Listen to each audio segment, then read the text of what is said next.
सगळ्यात आधी तर तुम्हा सर्वांना नवीन वर्षांच्या खूप खूप खूप शुभेच्छा. तर नवीन वर्षाची सुरुवात म्हटलं काहीतरी गोड करून करावी. तर आज मी तुम्हाला परफेक्ट अशी कालाजामुनची रेसिपी दाखवणार आहे.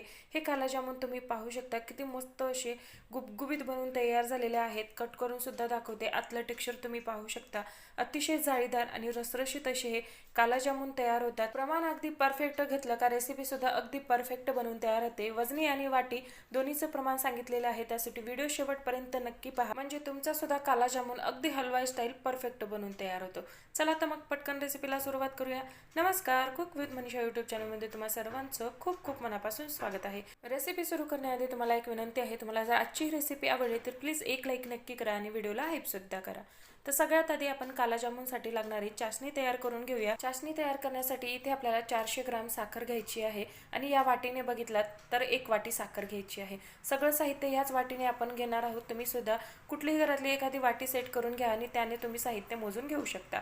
तर ज्या वाटीने 1 वाटी साखर म्हणजे 400 ग्राम साखर घेतली त्याच वाटीने 2 वाटी पाणी घालायचं आहे आणि सुरुवातीला आपण साखर विरघळेपर्यंत हाय फ्लेमवरती ही चाशणी शिजवून घ्यायची आहे आणि त्यानंतर मिडियम गॅसवरती 4 ते 5 मिनिट ही चाशणी शिजवायची आहे. फक्त आपल्याला याची चाशणी थोडीशी चिकटसर बनवून घ्यायची आहे. इथे आपल्याला एक तारची चाशणी वगैरे अजिबात बनवायची नाही. जसं आपण रेग्युलर गुलाबजामुनसाठी चाशणी बनवतो अगदी त्याच पद्धतीची इथे आपल्याला चाशणी तयार करून घ्यायची आहे. तर इथे पाण्यामध्ये संपूर्ण साखर विरघळलेली आहे. साखर विरघळल्यानंतर आता यामध्ये आपण इतर साहित्य ॲड करून घेऊया.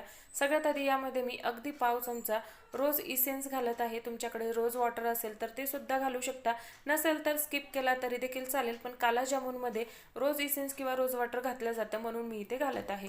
तुम्ही नाही घातला तरी देखील चालेल, फक्त वेलची पावडर घातला तरी देखील चालणार आहे. त्यानंतर मी यामध्ये अर्धा चमचा वेलची पावडर घातली आणि तुम्ही पाहू शकता चाशणीला छान अशी उकळी यायला लागलेली आहे. उकळी आल्यानंतर याला आपल्याला फक्त 3 ते 4 मिनिटे शिजवून घ्यायचं आहे. हाताला असं चेक करून पाहायचं, हलकंसं चिकटसर लागलं का इथे आपल्याला गॅस बंद करायचा आहे. खूप जास्त घट्ट शिजवायचं नाही. खूप जास्त घट्ट पाक झाला तर गुलाबजामुन बनल्यानंतर त्यामध्ये हा पाक मुरला जात नाही, याची आपल्याला इथे काळजी घ्यायची.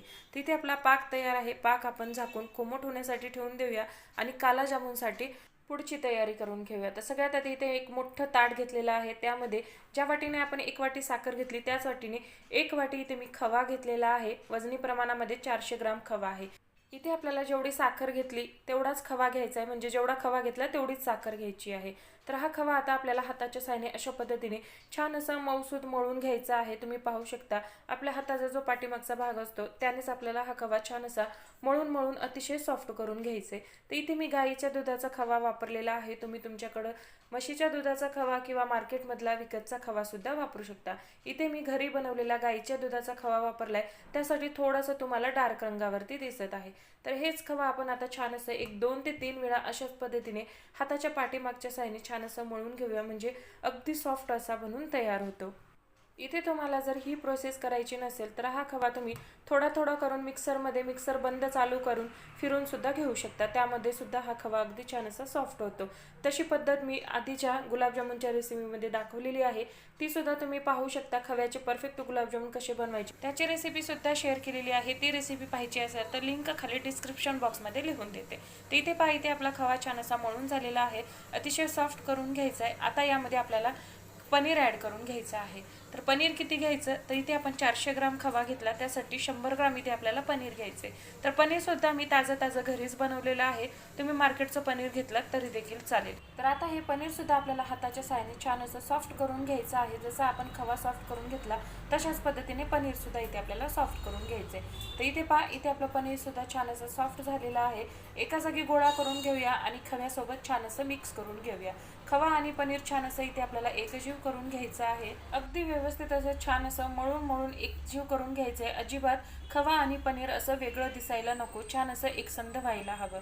अशा पद्धतीने आपल्याला छान असं याला मळून घ्यायचं आहे. खूप जास्त वेळ सुद्धा मळायचं नाही, 3 ते 4 मिनिटांमध्ये मळून व्हायला हवं. खूप जास्त जर आपण याला मळत बसलो तर खवा आणि पनीरमधून तूप रिलीज व्हायला लागतं. मग जामून बनवल्यानंतर ते अतिशय कडक बनवून तयार होतात. तर इथे पहा, इथे मी पनीर आणि खवा अगदी थोडासा मळून घेतला. थोडासा मळून झाल्यानंतर यामध्ये इतर साहित्य ॲड करायचं आहे.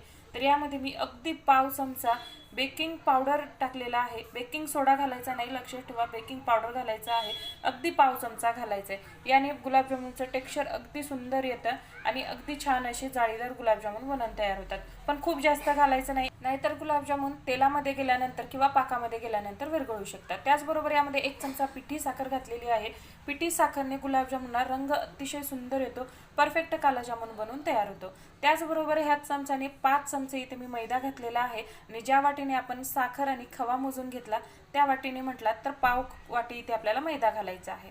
आता हे संपूर्ण साहित्य छान असं एकजीव करून घ्यायचे, परत एकदा 2 ते 3 मिनिट याला छान असं मळून घ्यायचं आहे। म्हणजे बेकिंग पावडर जे आपण यामध्ये घातलं ते संपूर्ण बाजूने एकसारखं लागायला हवं, एका बाजूला लागले एका बाजूला लागलं नाही असं व्हायला नको। अशा छोट्या छोट्या गोष्टी जर आपण यामध्ये लक्षात ठेवल्या तर कालाजामुन अगदी परफेक्ट बनून तयार होतात, अजिबात बिघडणार नाही। तर इथे तुम्ही पाहू शकता 3 ते 4 मिनिटे हा खवा मी छान असा मळून सॉफ्ट करून घेतला आणि याचा एक छान असा गोळा तयार झालेला आहे। आता ह्या गोळ्यामधला थोडासा पोषण घ्यायचा आहे हातावरती, याचा गुलाबजामुन तयार करून पाहायचा आहे। जर क्रॅक फ्री गुलाबजामुन बनवून तयार झाला तर समजायचं पीठ अगदी व्यवस्थित असं मळून झालेलं आहे। तर इथे पहा, इथे मी हा गुलाबजामुन तयार केला तर यावरती अजिबात क्रॅक्स आलेले नाहीयेत, अतिशय सॉफ्ट असा गुलाबजामुन बनवून तयार झालेला आहे।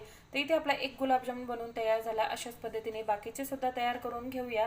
तुम्हाला हे गुलाबजामुन कितपत लहान मोठे हवे आहेत त्या आकारानुसार तयार करून घेऊ शकता, पण कालाजामुनची साईज थोडीशी मोठीच असते, त्यासाठी इथे मी थोडीशी मोठ्या साईजमध्ये गुलाबजामुन बनवून घेते। तर ह्या साईजचे ह्या एवढ्या खव्यामध्ये 36 गुलाबजामुन माझे बनवून तयार झाले होते। तुम्ही जर लहान साईजमध्ये बनवले तर 40 ते 45 गुलाबजामुन सहज बनवून तयार होतात। तर इथे पहा, इथे मी अशाच पद्धतीने बाकीचे गुलाबजामुन सुद्धा तयार करून घेते। पण त्याआधी तुम्हाला जर ही रेसिपी जराही कुठेही आवडली असेल तर प्लीज एक लाईक नक्की करा, चॅनलवर नवीन असाल तर सबस्क्राईब करून बेल आयकॉनवर क्लिक करा आणि व्हिडिओला हाईप सुद्धा नक्की करा। हाईप केल्याने मला पॉईंट भेटतात आणि हा व्हिडिओ जास्तीत जास्त लोकांपर्यंत पोहोचतो। तर इथे मी संपूर्ण गुलाबजामुन तयार करून घेतलेले आहेत। आता हे गुलाबजामुन आपल्याला तळून घ्यायचे आहेत।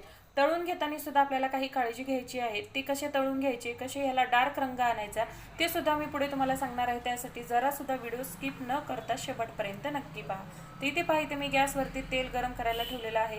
तेल अगदी हलकंसं गरम असावं। यामध्ये गुलाबजामुन टाकल्यानंतर तुम्ही पाहू शकता हलकेसे यावर तर बुडबुडे येतात। खूप जास्त गरम असेल तर गुलाबजामुन आतून कच्चा राहतो आणि वरून छान असा डार्क रंग येतो। त्यासाठी अगदी कमी गॅसवरती हे गुलाबजामुन आपल्याला तळून घ्यायचे आहेत आणि गुलाबजामुन तळत असताना तेल हे गुलाबजामुन आतमध्ये बुडेतील इतपत घ्यायचं आहे, अजिबात कमी तेल घेऊ नका, नाहीतर तुमचे गुलाबजामुन खालून चपटे होतात। तिथे पहा, इथे मी हे गुलाबजामुन सगळे यामध्ये सोडलेले आहेत। अर्धे गुलाबजामुन सोडले, जेवढे बसतील तेवढेच सोडायचे, खूप जास्त गर्दी करायची नाही। आता 1 ते 2 मिनिटे याला अजिबात हात लावायचा नाही आणि 1 ते 2 मिनिटानंतर चमच्याने याला हलकं थोडंसं सेट करून घ्यायचं, म्हणजे हे वरती तरंगायला लागतील। इथे पहा, चमच्याने मी हलकंसं याला सेट करून घेतलं तर लगेचच हे संपूर्ण गुलाबजामुन तेलावरती तरंगायला लागलेले आहेत। सुरुवातीचे 7 ते 8 मिनिटे आपल्याला अगदी कमी गॅसवरतीच हे गुलाबजामुन तळून घ्यायचे आणि त्यानंतर गॅसची फ्लेम थोडीशी मीडियम करायची आणि मीडियम गॅसवरती याला थोडासा डार्क रंग येईपर्यंत आपल्याला हे तळून घ्यायचे। असं केल्याने गुलाबजामुन अजिबात चिवट होत नाहीत किंवा करपट होणार नाहीत, अगदी परफेक्ट असे कालाजामुन बनून तयार होतो आणि असा हा काळा रंग यावरती परफेक्ट येतो। गॅसची फ्लेम कुठेच मोठी करायची नाही, सुरुवातीला कमी ठेवायची आणि नंतर थोडीशी मीडियम करायची। तर इथे पहा, इथे आपले गुलाबजामुन छान असे तळून झालेले आहेत। तुम्ही पाहू शकता मस्त असा डार्क काळा रंग आलेला आहे। असा काळा रंग आला की इथे आपल्याला हे गुलाबजामुन तेलातून काढून घ्यायचे आहेत। असा हा परफेक्ट रंग यायला इथे आपल्याला 12 ते 15 मिनिटे बरोबर लागतात। तर इथे मी कालाजामुन तेलामधून काढून घेतले। आता याला आपल्याला पाकामध्ये घालायचा आहे। पाक हा गरम असायला हवा, खूप जास्त नाही, पण कोमट असला तरी देखील चालेल। गुलाबजामुन जर खूप गरम असतील तर पाक कोमट असायला हवा। आता यावरती आपण लगेच झाकण ठेवून देऊया आणि दुसरे गुलाबजामुन सुद्धा अशाच पद्धतीने तयार करून घेऊया। तर इथे पहा, इथे आपली दुसरी कालाजामुनची बॅच सुद्धा तळून झालेली आहे। एकसारख्या रंगावरती तळायला हवे, म्हणजे गुलाबजामुन छान असे दिसायला सुद्धा सुंदर दिसतात। इथे पहा, इथे आपले बाकीचे गुलाबजामुन सुद्धा छान असे तळून झालेले आहेत। छान असं पाकामध्ये डिप करून घेऊया। संपूर्ण गुलाबजामुन छान असं एकजीव करून घ्यायचं। सुरुवातीला जे टाकले ते थोडेसे पाक शोषून घेतलेले आहेत, वरती करायचे चमच्याच्या सहाय्याने आणि वरचे खाली करायचे, म्हणजे संपूर्ण गुलाबजामुन म्हणजे एकसारखा पाक मुरला जातो। तर आता यावरती झाकण लावून 1 ते 2 तासासाठी किंवा रात्रभर असेच तुम्ही मुरण्यासाठी ठेवू शकता। इथे मी रात्रीच बनवले होते आणि दुसऱ्या दिवशी इथे मी तुम्हाला दाखवते। दुसऱ्या दिवशी तुम्ही पाहू शकता पाक हा ऑलमोस्ट संपलाच आहे, अगदी थोडासा पाक शिल्लक राहिलाय आणि कालाजामुन तुम्ही पाहू शकता मस्त असे फुलून टम्म झालेले आहेत। आणि इथे तुम्ही पाहू शकता हा कालाजामुन किती मस्त असा रसरशीत झालेला आहे। याला दाबल्यानंतर किती सारा रस बाहेर येतोय आणि आतलं टेक्स्चर सुद्धा तुम्ही पाहू शकता। मस्त असे रसरशीत जाळीदार असे हे कालाजामुन बनून तयार होतात। परफेक्ट रंग आलेला आहे, परफेक्ट असे रसरशीत बनून तयार झालेत, अजिबात चिवट किंवा चिकट झालेले नाहीयेत। तर इथे पहा, इथे मी संपूर्ण कालाजामुन एका प्लेटमध्ये काढून घेतलेले आहेत आणि तुम्ही पाहू शकता सगळे एकसारखे दिसत आहेत। आता याला परफेक्ट मार्केट सारखा लुक यावा त्यासाठी यावरती मी थोडंसं चांदीचं वर्क लावून घेते। हे लावणं पूर्णपणे ऑप्शनल आहे, नाही लावलात तरी देखील चालेल, फक्त दिसायला छान दिसावे म्हणून मी हे लावून घेते। तुम्ही पाहू शकता इथे आपले परफेक्ट असे हलवाई स्टाईल कालाजामुन बनून तयार झालेले आहे।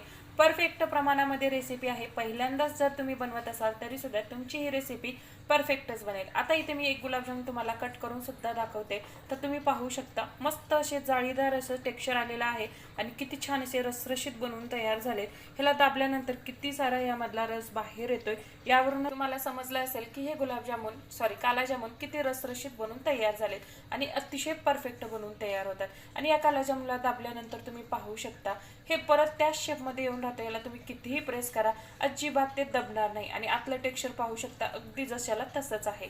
अगदी रसरशीत परफेक्ट जाळीदार असे कालाजामुन तुम्ही सुद्धा एकदा घरी नक्की ट्राय करा आणि रेसिपी आवडली तर रेसिपीला लाईक शेअर सबस्क्राईब आणि व्हिडिओला हाईप सुद्धा नक्की करा। तर पुन्हा भेटू, धन्यवाद।